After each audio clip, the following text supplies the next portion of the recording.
Hi guys, happy Thursday. I cannot believe we are already at Thursday this week. It's kind of crazy. But I promised you guys some tips going into the weekend, so I wanted to take a minute and share those with you right now. So the reason I'm doing this recorded is because I only get 3 minutes, and I was afraid that on my phone I would run out of time, even like 3:10 or 3:30. So this is a recording, but super simple, super fast. So first things first, the weekend is no different than your week. What I want you to think about is like it's kind of a mental release, like, oh, it's the weekend. I can relax, right? So we can relax on a few things. We're not as rigid. Maybe there's not as it's going to be opposite for some of you. Some of you are going to be go, go, go because it's the weekend and your kids are in sports, or maybe you have a weekend job or your travel or whatever. And some of you might be like, oh, it's not the week. I can sleep in. I can take a slow morning. I can sit down and have a hot breakfast. Like whatever the case is, it's going to be a little bit different for you. So you need to look ahead and see what the weekend is bringing. Not tomorrow at 4 p.m., today. Think about it. When are you, like, what do you need to plan ahead for? Are you traveling? Do you need to pack a cooler? Do you need to pack snacks that you have on hand so you're not stopping at the gas station or fast food? Do you need to invest in some beach bars, invest in some more Shakeology? Do you need to switch your workout around? Maybe you're an evening workout during the week. Did you miss any workouts this week that you have to make up on Saturday or Sunday? Because we are not typically working out on Barre Blend on Saturday or Sunday, but maybe you missed something in the week and you need to do a makeup. Look ahead and kind of plan your next 3 days, Friday, Saturday, Sunday. All right, so make sure you're planning that. The next thing is look and see when you can go to the grocery store and when you can meal plan. And this is why I love using the same meal plan 2 weeks in a row. It just makes that way I'm only meal planning every other week. If your family is not on board with that, get them on board with it. It makes life a lot simpler.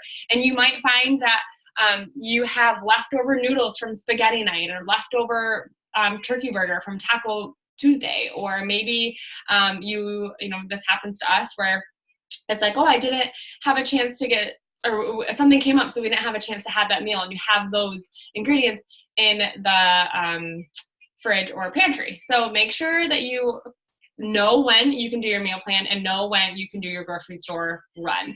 I will be repeating our meal plan because that worked really well for us. The only thing I need to figure out is Monday night, instead of it being out to dinner. Sunday night will be out to dinner because Matt will just be getting home. And Monday I just kind of need to find something that we'll eat. It might be chicken sausage and some vegetables in a 1-pan meal, right? Super, super simple. Cook up some noodles, and then the kids have noodles. Matt and I have veggies and meat. So think about when you can get into the grocery store and when you can meal plan. Maybe you have to move things around than it was last weekend, but it's all about being intentional and looking ahead. Okay, so look ahead, know when you can go to the grocery store, know when you can meal plan. No workout this weekend, all right? So Saturday and Sundays have been off. Maybe you get up and you do a 10-minute enhancement. I really encourage you, though, to follow the plan as best as possible. I know sometimes we wake up and we're just in that workout zone. So if you wake up and you're ready to work out and you're like, I just feel like I need to, go do it. Go do a 10-minute enhancement, or pick a workout you love this week, or pick something else on Beachbody On Demand. I know I got asked a lot about lifting. So maybe, I wake up on Saturday after being solo parent for 2 days and I'm like, no, I need a good lift. Maybe I do it. I don't know. Maybe I do it in some yoga, but you have that extra 30 minutes in the morning. So I encourage you, if you've been working out in the morning, to use that time to still fill your cup. Maybe you do some reading, do some devotionals, do some yoga, just sit quietly with your coffee and meditate. Don't waste that time doing something else. Still take care of you. Find something on the weekend that fills your cup. Maybe you sneak out early and go get a mani-pedi. There's a salon by our house that opens at like 7:30 in the morning. So maybe it's something like that you can go do. And then as far as I don't want to say rules, but kind of guidelines that I follow from like Friday morning till Sunday around 3 to kind of let loose, if you will. I follow a 1-1-2 method. Okay, so during the week, I have one good cheat meal. Like last weekend, I had a burger with fried egg and bacon, half of the bun, and I had some French fries from the kids. I did order a side salad, and I had 2 glasses of wine, and that was like my meal. That was so good, right? So I use one like pizza, or maybe it's tacos a non-healthy way. Maybe it's, grandma's favorite dish or something like that. Something that you would not want to healthify to make fit on the plan, but it's something that you just thoroughly enjoy. Maybe it's some heavy duty sushi or a favorite local restaurant. Like I love Bang Bang Shrimp or fried zucchini or fried green beans, like those kinds of things. Maybe you go out for Chinese, just a meal that is not typically in our plan, and just enjoy the heck out of it, okay? So I pick one of those. I pick a dessert. I went and got some Enjoy Life, some dairy-free, some Snickerdoodle cookies. So when the kids go to bed on Friday night and I've had a day of solo parenting, I'm going to have a little treat, and I'm going to have something, right? My goal was no wine or alcohol at home, so I'm going to stick to a treat and some sparkling water or something, and save my cocktail for another night.